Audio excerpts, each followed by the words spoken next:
Hai, Assalamualaikum warahmatullahi taala wabarakatuh.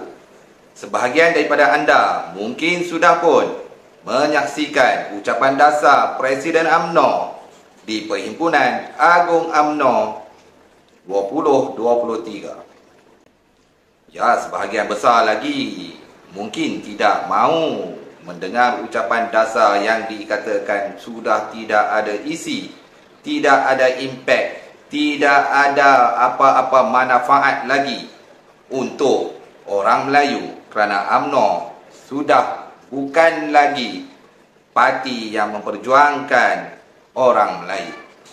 Dan semestinya yang lebih penting adalah pemimpin-pemimpin UMNO sudah tidak dipercayai lagi. Kerana apa? Pembohongan demi pembohongan yang dilakukan oleh Presiden UMNO Zahid Hamidi sebelum pilihan raya, semasa pilihan raya dan selepas pilihan raya. Zahid Hamidi jawapan standard, bohong, bohong, bohong dan terus membohong. Ahli UMNO ditipu hidup-hidup, namun orang Melayu majoriti di Malaysia tidak semudah untuk ditipu. Saya melihat, saya menonton, terpaksalah menonton, nak dengar jugalah pembohongan apa pula kali ini.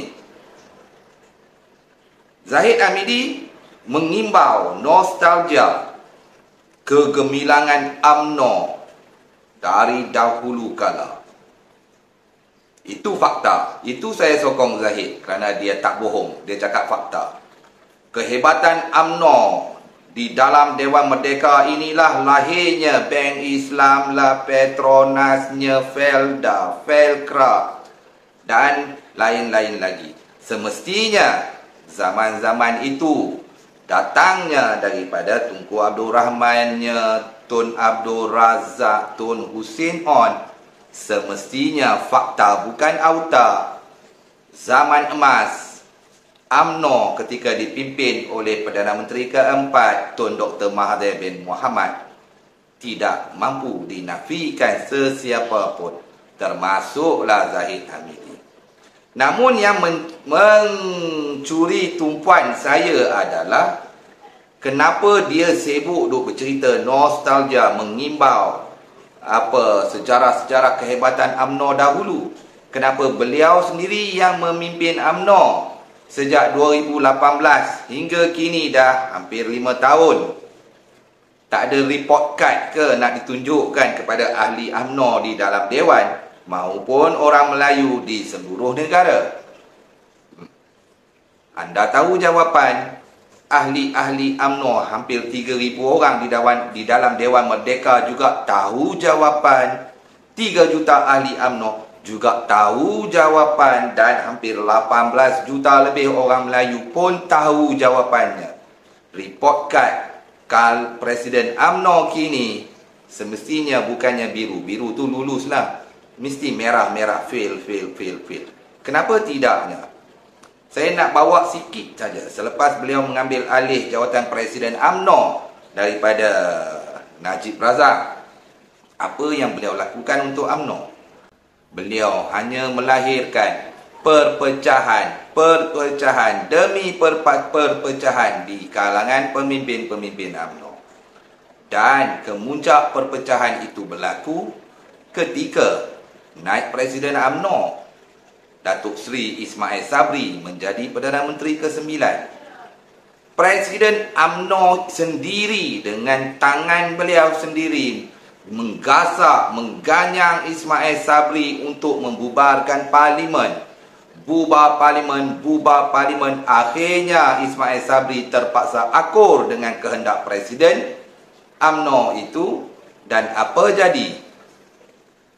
UMNO Barisan Nasional diludah oleh orang Melayu dan majoriti rakyat Malaysia serta pengundi-pengundi pada PRU 15 lalu dan tersungkur menyembah bumi. Kini UMNO menjadi antara parti yang kecil di dalam persada politik negara dan juga di dalam Dewan Parlimen. Kenapa? Itu report card pertama Zahid Hamidi. kegagalan beliau membawa UMNO jatuh merudu. Itu belum lagi cerita pada Perhimpunan Agung UMNO, pembohongan beliau seterusnya. No Anwar, no DAP. Apa jadi? Bohong lagi.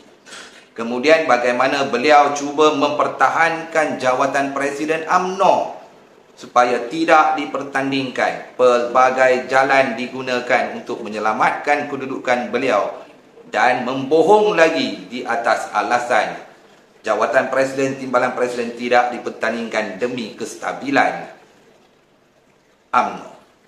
Bohong demi bohong. Kemudian kita boleh dengar Anwar Musa mengatakan Zahid Hamidi membohong lagi ketika mesyuarat Barisan Nasional sebelum kerajaan dibentuk.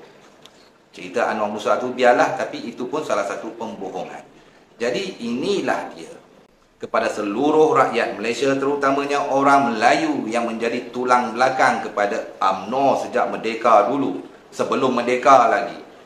6 PRN yang bakal kunjung tiba.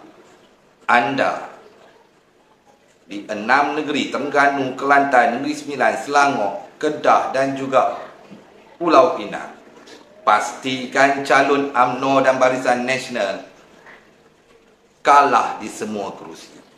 Biarlah 3,000 perwakilan UMNO di dalam Dewan Merdeka ditipu oleh Zahid.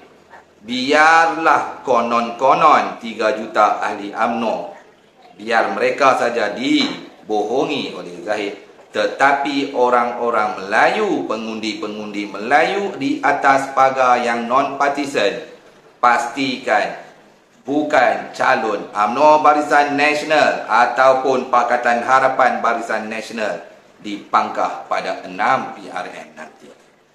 Kepada anda semua, kembalilah kita dengan gagasan yang dibawa oleh Tun Dr. Mahathir bin Mohamad, iaitu Proklamasi Orang Melayu. Di situnya kita sudah melihat rundingan demi rundingan, dan yang terbaru rundingan meja bulat. Alhamdulillah saya turut berada di dalam rundingan tersebut, dan Tun Dr. Mahathir insya-Allah akan menyokong Perikatan Nasional. Begitu juga Perikatan Nasional menyokong Proklamasi Orang Melayu. Dan usaha itu dilihat akan membawa satu wadah baru perjuangan orang Melayu demi agama, bangsa dan negara. Semestinya hebatnya Melayu, bangsa-bangsa lain juga akan turut sama di dalam kehebatan itu. Zaman emas UMNO yang dipimpin oleh Tun Dr. Mahathir ketika menjadi Perdana Menteri keempat memberi manfaat kepada seluruh lapisan masyarakat, tak kiralah apa jua keturunan dan juga bangsa. Dan zaman itu insya-Allah akan kembali semula. Yang sudah menandatangani Proklamasi Orang Melayu, saya mengucapkan ucapan terima kasih. Dan yang belum, boleh pergi ke Facebook page Proklamasi Orang Melayu. Di situ ada tertera link untuk anda menunjukkan sokongan. Dan saya sertakan juga website di bawah ini, pon.tundrmahathir.com.my, untuk anda tekan di situ, layari dan juga turunkan sokongan anda dan tanda tangan anda. Sekian, Assalamualaikum warahmatullahi taala wabarakatuh.